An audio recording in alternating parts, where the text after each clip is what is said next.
from the Salvation Army National Headquarters, this is the Fight for Good podcast.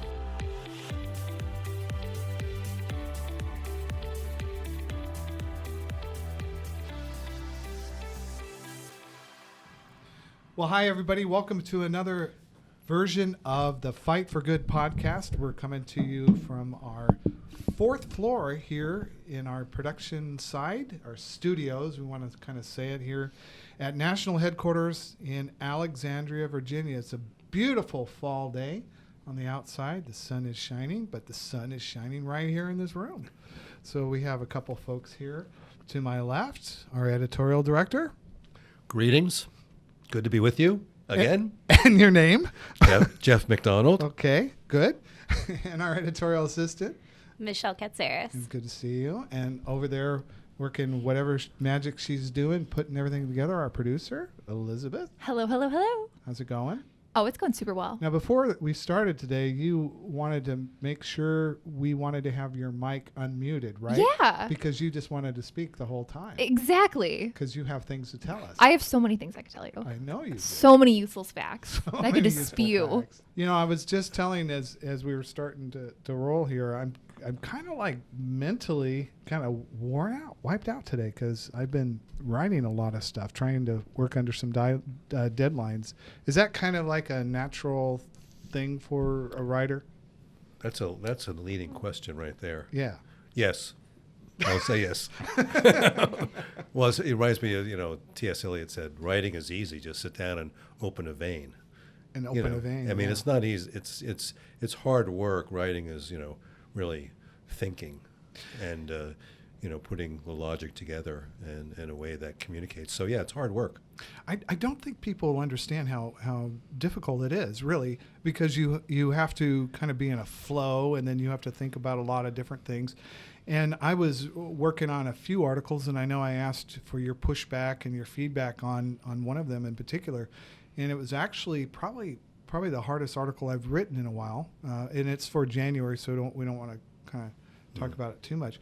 But you said something that I thought was kind of interesting is like when we're writing for war cry sort of things, we have to remember we're writing in a magazine style. Could you kind of explain that a little bit? Well, we're looking for a good cadence and rhythm in the writing, so we're not bogging the reader down with too much detail, but keeping their attention flowing with a staccato pace when necessary and a slower pace when necessary, so that the information is quick and there is takeaway with the information for the reader's sake. We're always keeping the reader in mind. Yeah, and it's our approach when we're reading a magazine. We do read it from a almost like a skimming mindset. At least when I am, I'm just kind of like skimming through it, and we're interested in what our readers have to say. And we have a new feature in the War Cry. We're putting some more letters to the editor in this issue. Oh, we look forward to getting more feedback from our readers and their opinions and reactions. Yes. Well, the fall is upon us, and we felt the temperatures change here locally, and wherever you're at listening to our podcast, we hope that the autumn season is finding you in good spirits and in good health. For us in the Northern Hemisphere, the winter is coming for sure, but there's always hope in the seasons that we enjoy. I particularly enjoy the fall season.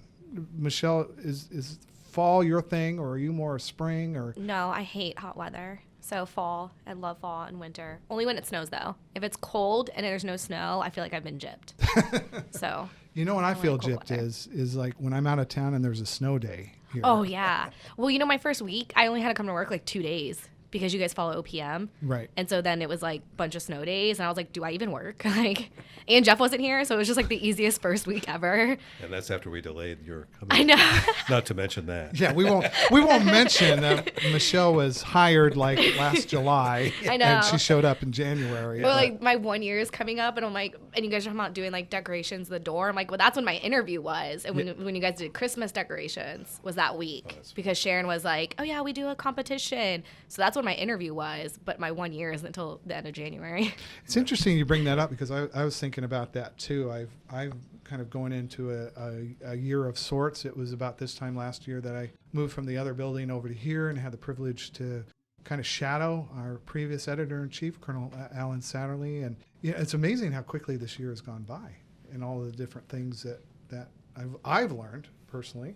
Well, it's so energizing. We get to deal with such great material and, put it together hopefully cogently so that readers can gain from it. Well, and I've been excited about the staff that we've brought on, and two right here with Elizabeth and Michele, the contributions that they've made. Michele specifically to the magazine with the interviews that you've been doing. And I have another one on Monday. Do you really? Yeah. That's fantastic. And, I gave you that challenge of that center spread, do something with that. And you've really taken that to task. And so I appreciate that, and I hope our readers appreciate that. I know that Jeff has. Oh, yes. I think your versatility is a great asset to us, and the content of the Millennial Pages are certainly worthwhile as we look to bridge the gap between generations. Well, I think also, as we're just sharing the kudos around the table. I can't with her faces. Like, she makes me laugh. She's have so to know. expressive. You can't see how animated Elizabeth is. I'm obnoxious with my face. No, I love it though. Thank you. Because we're just sitting here talking, and then I look over, and you've got like the biggest smile, and I can't help but to laugh. So I need to not look at you. I over the years, I've worked in all kinds of different situations with all kinds of different employees, and I have never ever met such a positive, Oh my golly. encouraging person as Elizabeth. Thank you. I think all of us kind of sense that. Oh, gee whiz. She's too nice. She Too says, nice. I Too can be nice. me. gee whiz golly, yeah. You're- Don't believe me. Your energy is exhausting Thank for you. us, But I just wanted to say, not only with the podcast, but other things that you're doing behind the scenes, just helping us with the social media. How when you came into the seat, we started expanding the webpage. You've been building that out. Tell. And putting obviously the podcast together to digital. We filmed a little digital short today. Did. Colonel Yeah. Foley's a rock star. Well, everybody knows Or a that. movie star. It's a film project. Everybody knows that. I hit the big screen. You do. I go crazy and just actually hit big screens. But I wanted you to say something because we're trying to grow our podcast audience, and a few people, Yeah. not a lot, but a few people are subscribing to Love us, that. and we're seeing that. But you've just put a new feature on our website on how to handle the podcast. You want to talk a little bit Yeah, about so that? how to find, listen to, and subscribe to podcasts, both on Apple Podcasts and Spotify. Right. So we have a lovely step-by-step tutorial, whether you're using your phone, your tablet, your computer, PC, Mac, doesn't matter. It's all there. And I got a nice email the other day from one of our National Advisory Board members, Tom Holt, and anybody that is around Tom knows that he's very infectious, and he loves Jesus, and he just wanted to find out how to get this podcast. Oh, And yeah. So hopefully, Tom, you're listening to it now, and Elizabeth was able to guide you to the right way. But I'm very excited about what we're doing with the podcast, and you're in process right now of producing one that should be dropping soon besides this one. Before this one, actually. Yeah. It'll be already up there, about the Omaha floods. So we're doing individual. We're Yes. starting to drop some individual. Some breakouts. Yeah. Yeah. So how's that going for you? Are you excited about that? Is that an easy process?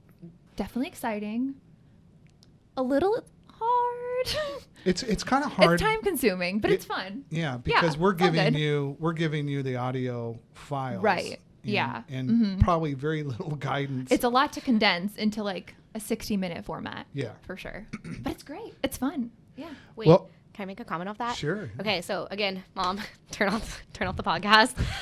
Okay, so last time we talked, I was telling you guys about the videos and stuff, and I'm doing it on Final Cut Pro. And I was telling Jeff earlier, everyone speaks at different volumes. Yes. And then also there's background music to it that I have. And so having to play with different people's qualities and like sounds, I mean, there's so many cut ups if you look at the system, because like this person might be at a volume 10, but then this person I had to make a -3.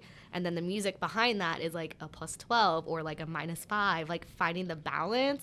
So if I'm just doing one video and it's taking me weeks to do it, I can't believe Elizabeth is doing like 2 podcasts in a month, because it's tedious. It's a lot of work. It's a lot of It's a work. lot of work. But that's that Pepperdine education at work. Yeah. right? No waves. We want Yeah. we want to give a shout out to Malibu. because you're a long way from Malibu. I am. Only 2,000 miles. Not too bad. That's great. I mean, when we were talking about this kind of stuff before, we just spinning ideas. I never envisioned some of the places that we're going, which to me it's very exciting. It's almost too exciting. I mean, I don't want to stroke out here, but No, we have to pace ourselves certainly, but it's interesting that the Salvation Army can address the culture as it is and interact with it and give advice about it and input, so that to help people in their daily walk.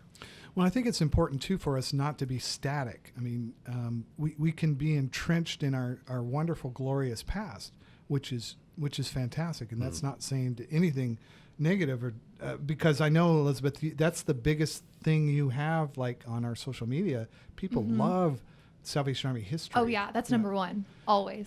But the problem is if we just stay there, Right. we're not creating new history. We're not creating things that are going on, Right. right now. And the Army has a good perspective to share, to reach into this culture and share its mission and its values and its perspective. And that's the privilege that we get. I mean, we're kind of under this pressure to put together these magazines and to put together these podcasts and interviews and whatnot. But it's a good sort of pressure, and it's a good thing because we have a good story to tell. I'm excited about that. Side note, just like what's really interesting is, Colonel Foley, you always push about like just take the war cry and put it somewhere, leave it at the doctors or something like that, because the whole purpose is just get it in people's hands. Well, with our new reply card entry database we have, I'm actually having to read them and like actually get the right details from them and put it into the system. And I'm noticing there was a couple that stood up to me today. No, like three. One person found the war cry at a Walmart, just like randomly. Wow. One person found it in the trash and took it out. It was like they were like homeless, and they found it in the trash and it stuck with them. And then they did the reply card. And then the other person found one just randomly in the road. That's very, very interesting. Right? It's just interesting because it's like, okay, most people like chaplains or churches or a thrift store, but these three answers just stuck out to me because they were so specific, and it was like, it really did just land in the right hands. And like, who knows how it got there. Well, that's our prayer. Yeah. That's our hope. That God uses it where That's it's our needed. hope. I thought you would like that because you always talk about leaving the war cry places. I do. I mean, and it's not necessarily because it wasn't the war cry that God used to, open my heart to Him, but it was written word like that. It was a gospel track, and I know that there's people there's a very small percentage of people, but the things that we're talking about, it's in theological terms, we're talking about the living Word of God. I mean, this is not just us kind of putting adjectives together and making sure that we're crossing the T's and dotting the I's. This is kind of divine work. I guess the other thing that gets discouraging to me a little bit is when I'll have people, or we'll get people in, they just want to keep reducing their subscription order, and then what do they do with the war cry? Some of them just throw it away, and I'm thinking, maybe we're looking at this wrong. And I think for us, we want to keep giving voice to the people that are doing unique things with the war cry, or they're actually like Michele was saying, we're getting the feedback of people finding the war cry in a Walmart, for all places, and who knows what happens. Yeah, and it's making a difference for them. It's resonating with them on some level, and we, traditionally have been dependent upon our corps officers and officers on the front lines to be the marketers, distributors for the war cry, and we so appreciate all the efforts that go into it. Those people at the front lines are so very busy in ministry. But there are outlets for the war cry and publications that can be used, from thrift stores to ARCs to doctors' offices to libraries.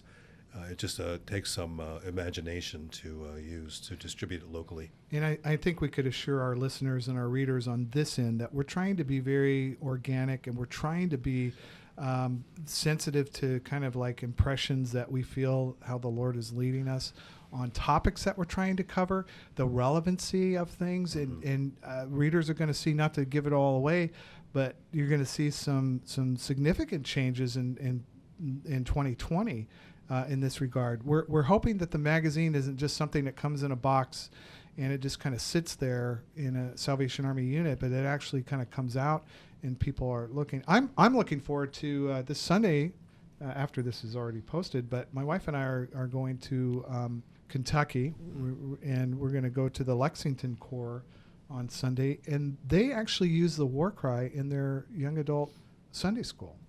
And they've been telling me about how they do it, so I'm looking forward to seeing what it is they do, how they just use that material. So Yes, so that's certainly our perspective. Well, we would encourage our readers to, give us your feedback. You can tweet at us. Some of our faithful readers or listeners are people that I know, and they send a lovely text now and then or a Facebook message or something like that. But we hope to expand our listening audience, and we hope that you will be blessed and by the magazine, and that you'll continue to be ambassadors for Christ using the War Cry magazine wherever you go in your day-to-day world. All right, well, let's talk a little bit about the November issue, which is at press, and we're very excited to have a lot of different features in this one. Jeff, why don't you talk to us a little bit about some of the things that we're doing, highlighting this beautiful new movie that's going to come out on Thanksgiving, I think right around Thanksgiving weekend, A Beautiful Day in the Neighborhood. I had the privilege of seeing a screening of that movie, and I must say they captured the essence of Fred Rogers extremely well. And I had the privilege of also interviewing Amy Hollingsworth, who wrote the book The Simple Faith of Mr. Rogers, Spiritual Insights from the World's Most Beloved Neighbor. And she made the point that what Fred Rogers represented is still so crucial, sorely needed in our world today. He was a very dedicated man to things like reconciliation and kindness and friendship and treating people with dignity. He's one of his phrases that comes through in the movie is that whatever is mentionable is manageable. He was such an advocate for children dealing in healthy ways with anger. And we certainly see anger in our world today, whether it be represented in the media or in mass shootings, etc. But certainly his perspective on the individual being encouraged and not repressed in their emotions, but allowed to express it and find ways to sublimate it, and all to the glory of God is such a pertinent message. And he was such an unusual man. Amy Hollingsworth was a dear friend of his. She got an interview with him because she wrote an article to him telling him about an article somebody had written about their psychobabble in the neighborhood, because he was criticized at the time for being an advocate of the feel-good psychology movement, that whatever you do is okay. That was not what he was about at all. And one of his attributes that Amy really respected was his ability to be, his insistence on being honest, on being who he was and nothing more or nothing less, and accepting others in that same vein. So we certainly recommend the movie, but he has much to impart to us today, I think. There's very few books that I'll sit and read in one setting, but Amy's book, it came in my Amazon Prime recommended reading this year. She wrote this book several years ago, but I remember I was very excited about this book, and I came back and kind of was giddy like a little kid and said, we need to get in touch with this author and talk a little bit more about it. And you found Amy just incredibly gracious, and we're creating a separate podcast on your interview with Amy It's worthwhile. Hollingsworth. Yeah, it's worthwhile. She saw Fred Rogers. Explains Fred Rogers thought that the space between the television and the viewer was holy ground, and that he prayed daily for the Holy Spirit to lead him in what to say to touch people's lives. So we can relate that in the communications business that we're in. Yeah, We yeah. feel the same way. We do know that there's a generation that was not raised, and I'm making the assumption for our two young ladies here. Did you guys watch Fred Rogers growing up? Because I don't think it was. Because my mom watched it. Your mom watched it. Yeah, she loved him. I'm just trying to remember when my kids were little. It was still running on PBS, but it was more of the repeats. It was and the that kind of tail end. I think it ran till like 2001. thing. Yeah. So yeah, I know one of my friends from college loved him though. I was telling her about it, and she was like, "Oh my gosh, that was like my favorite show." So Yeah. it's interesting. So I know that there is the younger generation is now kind of discovering a little bit about who Fred was. I put something in our editorial, the experience that my wife and I had when we gave him a tour of the first Kroc Center in San Diego. He was invited by Joan Kroc to speak at the dedication of the building. And I know you asked his wife a few questions about their relationship with Joan Kroc.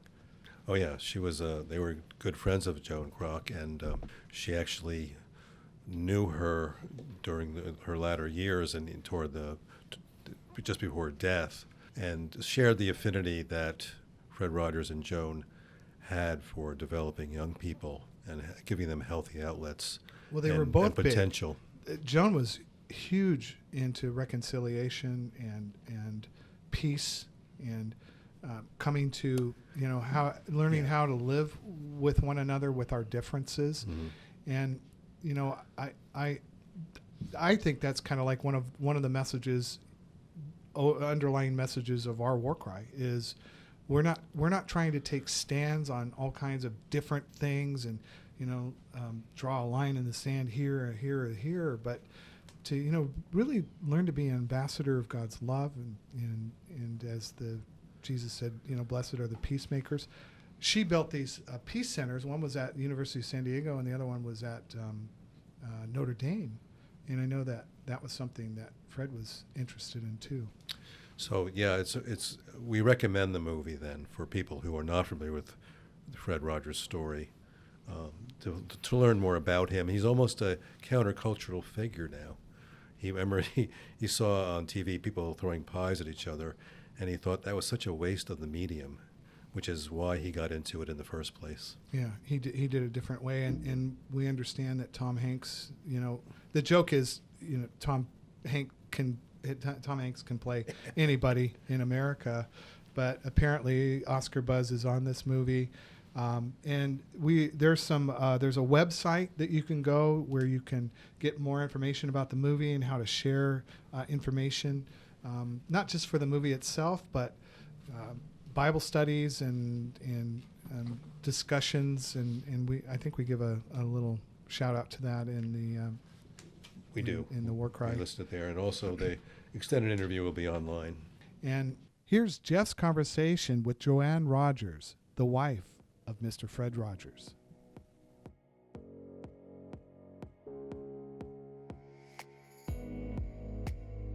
I had a great interview with Amy Hollingsworth also. So, oh yes, I know Amy. Yeah, I'm sure you do. And I asked her what she thought I should ask you, since she knows you folks pretty well. She said, "Well, what was it like to live with Fred Rogers?" So there's a question for you. I think it was okay. I think it was just fine. It was just, not easy to live with anybody, but particularly it's not easy to live with me. So we both put up with a lot.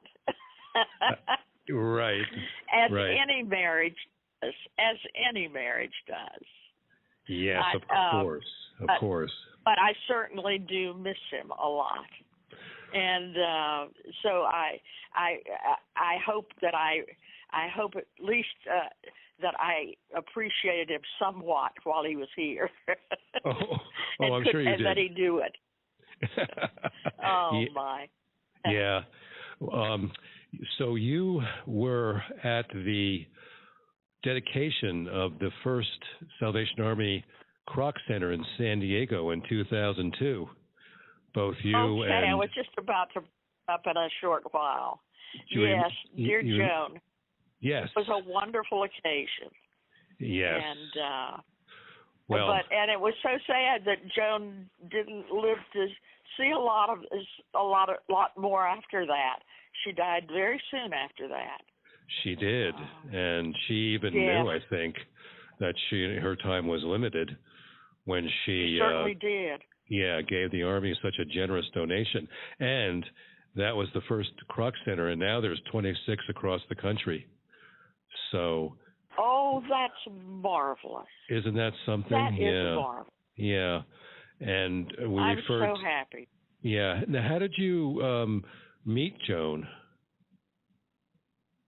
Fred went to speak for a convention of McDonald's, and this was after Ray Kroc died, and Joan was a widow by this time, and she went to that. She was at that convention, and I think maybe she wanted him to. I think she was the one who asked him to speak. Oh, yes, okay. and he was at our table. I And see. and they just hit it off wonderfully, and then Fred and I both were in touch with her, and I was in touch with her after Fred died, and we saw each other, and I saw her very soon before she was ill. Oh. Didn't get back during that time, but it wasn't very long. She didn't. Yeah. She didn't survive very long after the diagnosis. That's true. She saw in the Army someone, someone who cares for young people, as did Fred Rogers, and who wanted to develop them and see them develop. I think that was part of their affinity for one another. Yes. Yeah. Yes, I think so. So now I've seen the movie, and it's extraordinary, and I'm sure you're hearing that a lot. I'm amazed at how well they captured the persona of your husband. Yes, I am too. I mean, am too. Amazing. I mean, kudos to the writers. I thought the writers did a marvelous job. I think they did also. Now, you gave an introduction at the screening, which I thought was powerful. Do you remember exactly what you said? I thought it was just sort of a welcome, and then I said that I thought Fred would have really been delighted with Tom in this role, because he was such a huge fan of Tom Hanks. Yeah. What? How did you meet? We met in college at Rollins in Florida. I grew up in Florida. Okay. And went and I majored in music and piano, and continued my piano work for all of my life until arthritis decided to take over. And Fred also majored in music. He majored in music composition, and and he also had a major in French. I think French literature.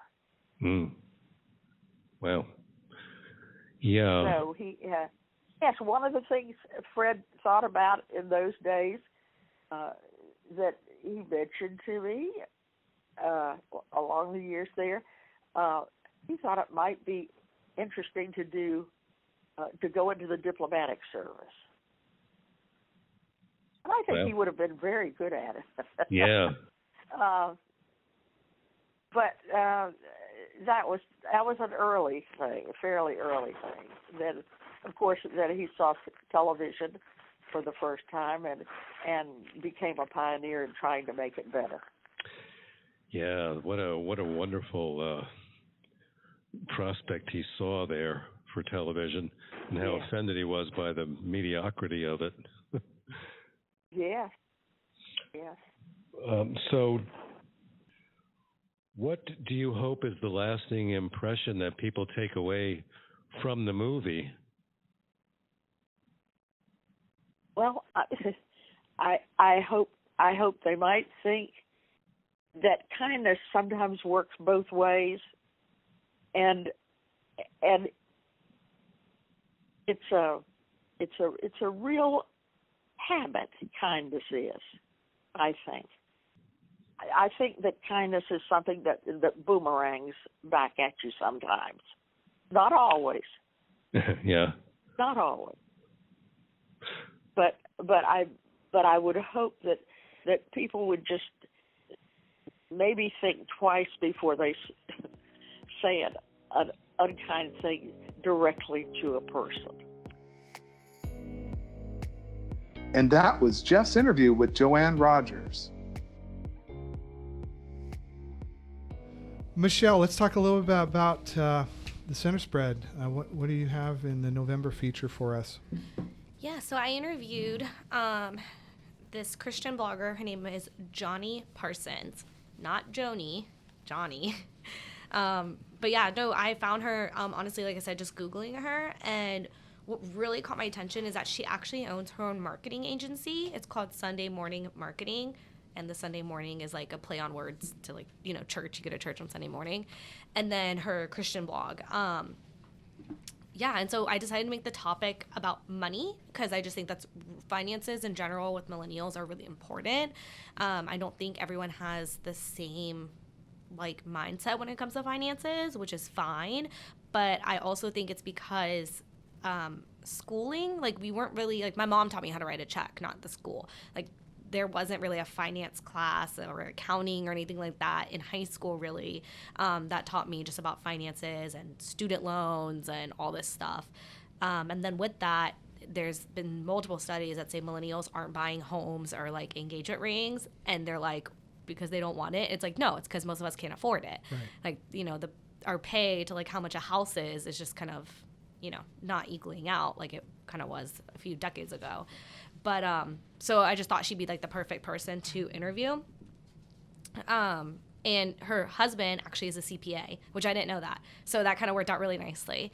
But yeah, so I just went into depth and I just asked her questions about like, do you think, like, why do you think millennials treat money this way? What was your view as, you know, someone going from like college to like adulthood? What were some things that you found very important to remember?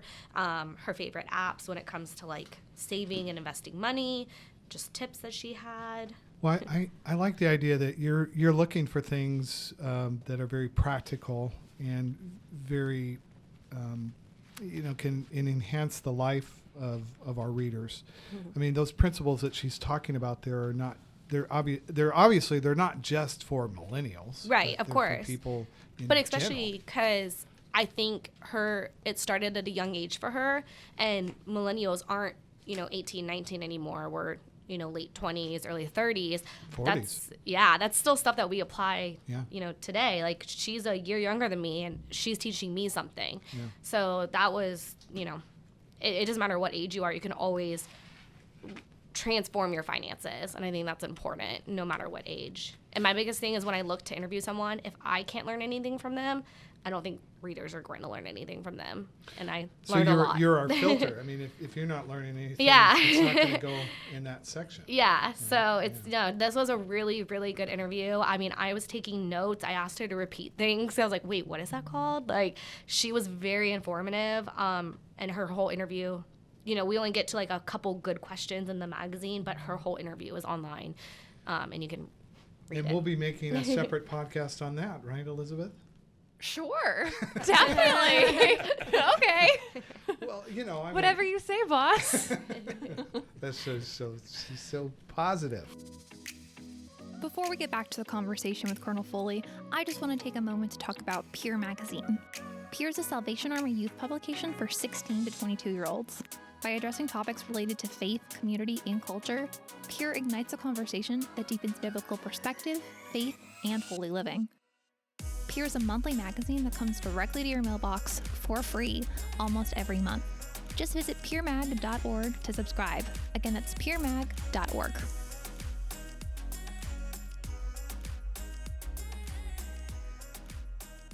In the November issue, we feature an interview with Candace Cameron Burr, who is the chairperson for this year's Kettle campaign. And she has learned firsthand by visiting Army sites what the Army is doing in just very practical ways, from teaching kids nutritional meals and how to make them, to helping people with addictions. She's seen it firsthand and is encouraging people to give accordingly. And I know that she was announced that she's one of the key speakers at the Salvation Army's National Advisory Organizations Conference, NAOC, in Chicago in this April. So that'll be good. There's something else happening with the kettles this year too. Would you want to address that? There's a little interesting thing, technological thing happening. Yeah, there's an Apple Pay feature that'll appear on the signage for Doing the Most Good at the kettle, where someone can just hold up their phone, be connected to the donation site right away, and do the electronic transfer. So it's an easy way to give to the cause. Now, there have been officers and other employees and other people, advisory board members out there that have been attempting to work on this technology for quite some time. They've tried all kinds of different ways, but they're very excited. This was rolled out at the recent National Advisory Board meetings in Milwaukee, and the way that they were demonstrating it, it's phenomenal. It's very simple, and those the generation that was born with cell phones in their hands will be able to navigate right away for it. But even those of us that are not, I mean, it's pretty exciting. Oh, it's very exciting, and it's right where the whole transaction industry is going. So we both online and in our November issue, we have more information in regards to that. And as we are gearing up for our incredibly busy holiday season, once again, our encouragement to the officers and soldiers, employees and volunteers that are out there doing the most good day in and day out, know that you're prayed for here in publications, and we want to hear your stories. We want to hear what's happening in your parts of the country with your giving and the people that you're excited about. I'm going to a Christmas kettle kickoff in Everett, Washington, right after Thanksgiving at a hockey game. I'm very excited about that. I just found out about that today. So there's all kinds of interesting things. Elizabeth, That is so exciting. you like hockey? No. I don't understand hockey, but I love the idea of a kickoff. And the Yeah. kettle kickoff seems super fun. Oh my goodness! Is it going to be on ice? Well, I get to start out in the middle of I the don't know. rink. I volunteered to stand at a kettle someplace That is so with all fun. those hockey fans or whatever. Wow. But it's interesting. The Salvation Army does all these different unique things at the holiday season, and I think the kind of the culmination of Candace Cameron Burr is Giving Tuesday, where the Today Show, she'll be on the Today Show, and I'll be talking about that. We also know that the traditional Thanksgiving Day kickoff at the Dallas Cowboys game is going on again, but they always keep it real secret. Like they wait until like the week or 2 weeks before, or you're looking, maybe Yeah, I'm waiting in anticipation. Yeah. We were trying to coordinate. I've been trying to coordinate that with the community relations department, but some of that things, there's all kinds of different parts moving down there with that. So Yeah, there's a lot of contracts that need to be signed, et cetera. Yeah. Well, I like to be surrounded by a team of individuals who will do whatever it takes to get the job done, and this was a total team effort. Lots of people stepping up and filling in the cracks at the last minute. Yeah, and Elizabeth handled our Candace Cameron Burr piece I as an did. example. She's awesome. Well, did you ever watch the show growing Yes. up? I think I did. I know her more from Dancing with the Stars, to be honest. But I know she's awesome. She's DJ. Dancing with the Stars. She was a finalist.